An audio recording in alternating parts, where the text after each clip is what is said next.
Now, for individual computers or computers for individual, like I said earlier, like we discussed earlier, it is the type of computers which are designed to be used by one user at a time. And we have PCs or Macs, which is a desktop computer, and then we have an all-in-one. What is an all-in-one? Usually a computer, especially a PC, will come in the form of, you have the system unit, right, where you have the on button. Actually, I can't remember what an on button look like, right? And then you will have the monitor, and then of course the other devices like the keyboard and mouse connected to the system unit. Not really there, usually it's at the back, right? Okay, now this is a regular PC, a regular desktop computer. We can actually, some people came up with this brilliant idea, hey, you know what, why don't we just combine these two things? So we combine the system unit and the monitor, and then we have the all-in-one. Usually the monitor is bigger. We're talking about around 24 inches or more, right? And it is usually touchscreen. So you will have, instead of these two things, you will just have this one monitor, which has, hopefully you still remember the diagram from before, you know, the input, output, storage, memory, and etc. So the central part, which is storage, memory, and CPU, central processing unit, is not inside here. It is inside the monitor itself. Okay, and then you will have the keyboard and mouse connected, but usually it's wireless. It's designed for, you can say it's a very stylish way of using computers, right? Using desktop computers. So if you want to shift it from one place to another, you don't have all of these wires, and basically you just have one monitor, you carry it to another location, and then you carry your mouse and keyboard respectively. Anyway, that is an all-in-one. Again, this is something which is available in your slides, so please go and have a look at your slides if you haven't done so already. Anyway, then we have the portable computers. Right? For example, we have the notebook, the sub-notebook, and the netbook. Again, now here we talk about the PCs and Macs, which is usually something that looks like this. All-in-one, something that looks like this. Then people came up with a brilliant idea, another brilliant idea. Hey, you know what? Since we can now do this, why do we make this smaller and it has some kind of a power of its own, so we can carry it anywhere? So then we have the notebook, right, which is, you can say it's a full-fledged computer, or almost a full-fledged computer. It can do pretty much everything that a computer can do, right? The size of the screen is quite large as well. We're talking like 14 inches to maybe 17 inches, right? So that is a notebook, and it has pretty much everything that a computer will have. For example, a DVD-ROM drive, right? A very large hard disk, etc. So using a notebook, you can be as productive as using a PC, maybe even more productive, because now you're portable, right? And you have a special kind of power source, which is called the battery, right? Next is a sub-notebook. This is a smaller version of a notebook. We're talking around 12 inches of screen size, right? This diagonal size thing, screen size. And a sub-notebook usually does not have all the things that a regular computer has. For example, a sub-notebook usually does not have a DVD-ROM drive, right? It's quite rare. In fact, it's almost non-existent to have a sub-notebook with a DVD or CD-ROM drive. Right? Then we have the netbook, even smaller. We're talking about around 10 inches of screen size, maybe 11, maybe even 9 point something, right? And it's a flip kind of notebook, meaning it's a flip kind of computer as opposed to tablet PCs and smartphones, right? It's a flip kind with a full keyboard and etc., right? But of course, we have less things on the netbook. For example, the storage space might be smaller for previous versions of netbook. Now it's compatible to a sub-notebook, right? It might not have as advanced a computing power as a notebook or sub-notebook, right? Because as the name suggests, it is mostly for mobility and portability, right? So it might have a longer battery life, meaning one charge can maybe run you for 5 hours, 7 hours, right?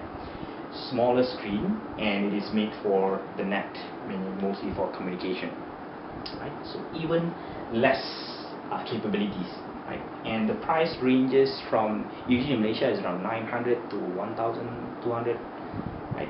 And then we have the tablet PCs. I think you're very familiar with this, iPads and Samsung Galaxy Tabs and etc. Right? We have the tablet PCs, which is technically speaking, we're talking about 7 inches and more, right? Or rather, you can categorize that. I think it's 7 up to 11 inches maybe, right? Mostly 7 to 10, right?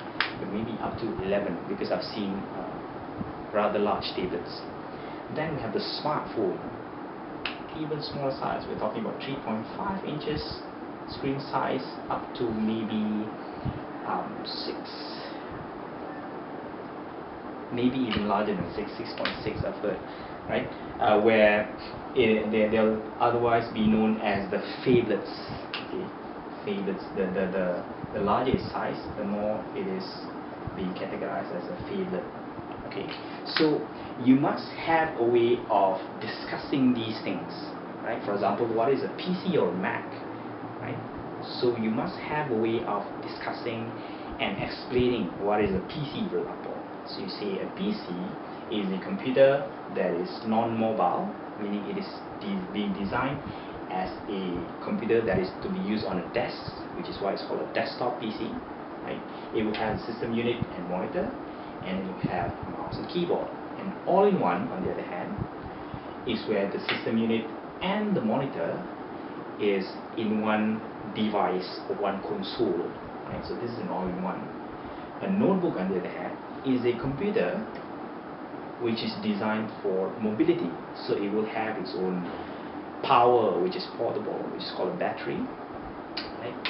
The capabilities might be similar to a desktop PC, right? For example, it will have CD-ROM drive and etc. Then we have a sub notebook, might not have the capabilities of a notebook, and then so on and so forth, right? This is touchscreen, and this is also touchscreen with smaller screen size, right? Usually comes with a back camera, maybe as well as a front camera, whereas these maybe just front cameras. So you have to be able to differentiate all of these different individual computers, right? Which will be able to do if you refer to slides, as well as your textbook, or any kinds of information that you can find online. And now we go to computers for organizations, right? So again, I say the computers for organization mostly takes advantage of communication, except maybe for the workstation and or the supercomputer, but we'll get to that later. Now, what is a server? A server is one such computer where, hopefully you remember the diagram, right? So we have the CPU and processing and storage and input and output, you know, this particular diagram. Hopefully you still remember the central part, which is CPU, memory and storage, usually in the form of a hard disk drive, right? Hopefully you still remember this diagram. Now, when you talk about a server, we are talking about a computer which has a lot of power in terms of this central part, right? It might have a lot of hard disk space. Usually servers have a lot of hard disk space, or in the case of a mainframe, for example, it might have a lot of more of that. Maybe even the server might have more of that as well, the central part. Anyway, computers for organization. A server is one such computer that can offer services to other computers, right? That's why it's called a server. So it's a computer that can cater to the needs of, I'll just put S, not for Superman, but for server, right? Which can communicate with what we'll call clients. And the clients will keep asking the server for something. For example, if you go to a website, right, that means that your computer is a client computer, and you will be connected to a server which hosts the website, and you will be requesting for resources.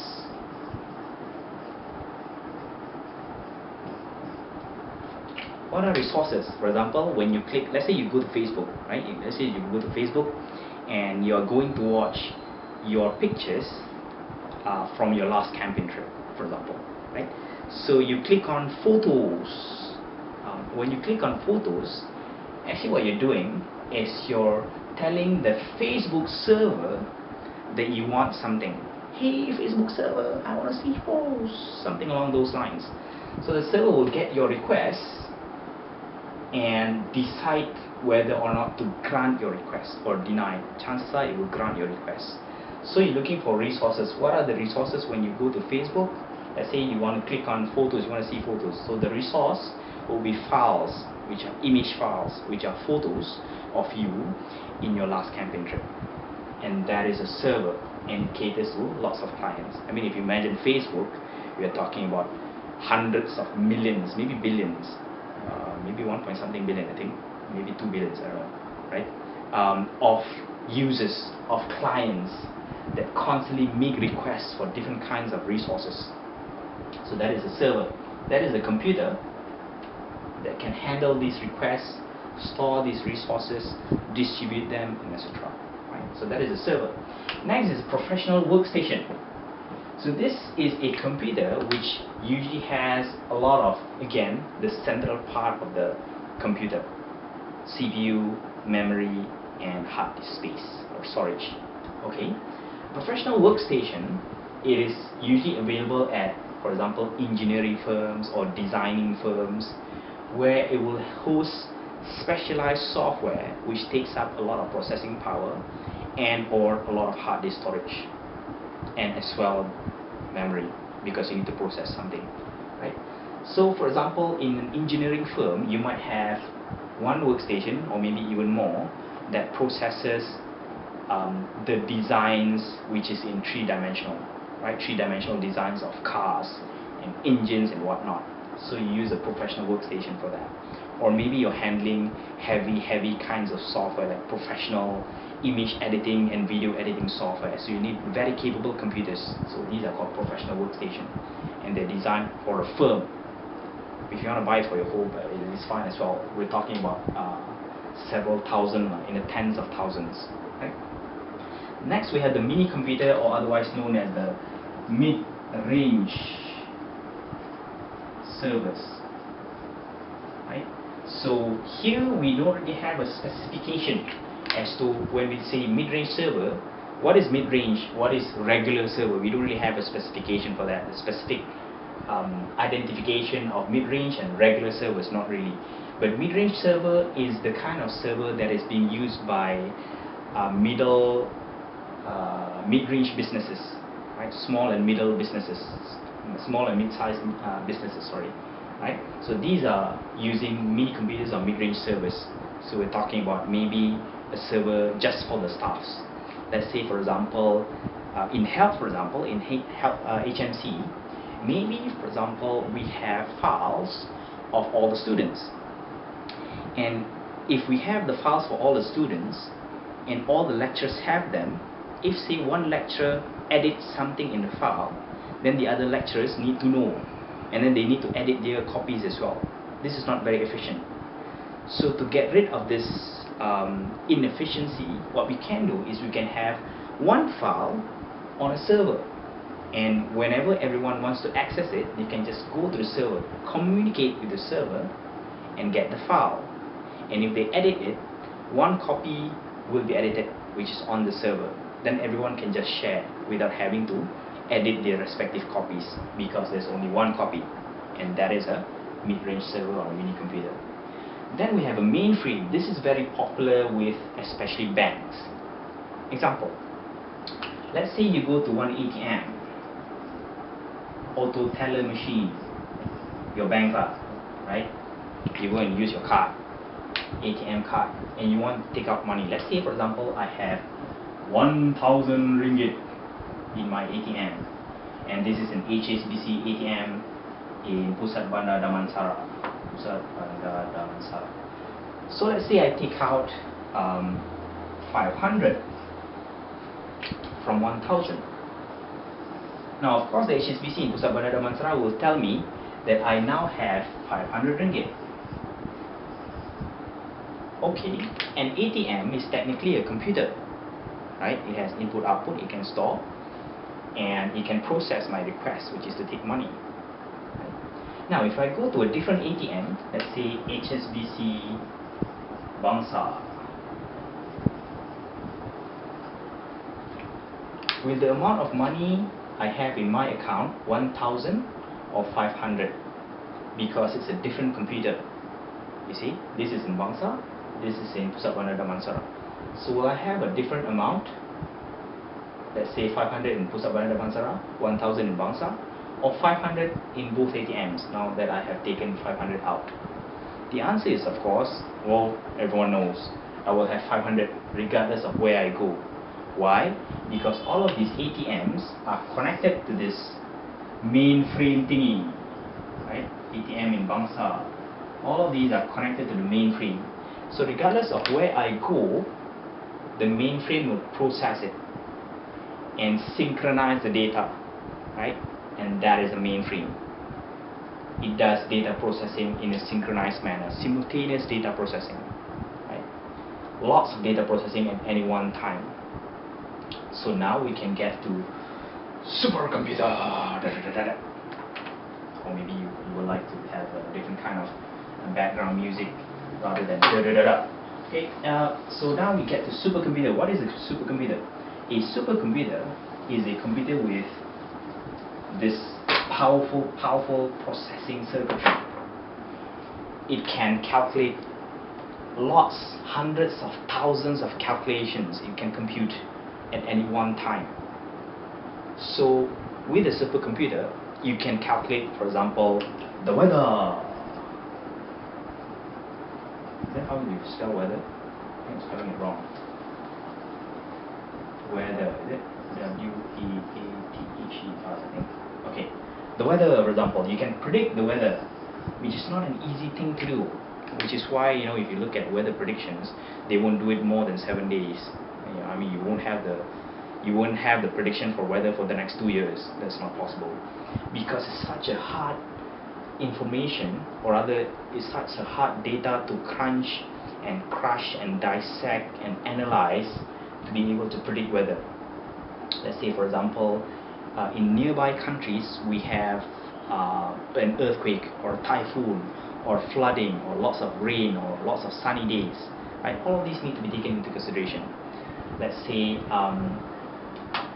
there has been lots of rain in the previous day, so what happens in the next day, right? So all of these need to be taken into consideration. We are talking about lots and lots and lots of data. So the supercomputer needs to take all of this data, analyze and make sense of it, and make calculations and crunch the data and come up with some kind of information or patterns, right? Simulated patterns, so that we get some kind of information and we can make sense of what's happening. So that's what a supercomputer does. It calculates a lot of things. It is a powerful computer that can do lots of calculations, complicated calculations at any one time. And that is a powerful computer for organization, meaning we don't really have a supercomputer at home. Maybe you do, I don't know, judge. Have fun with it.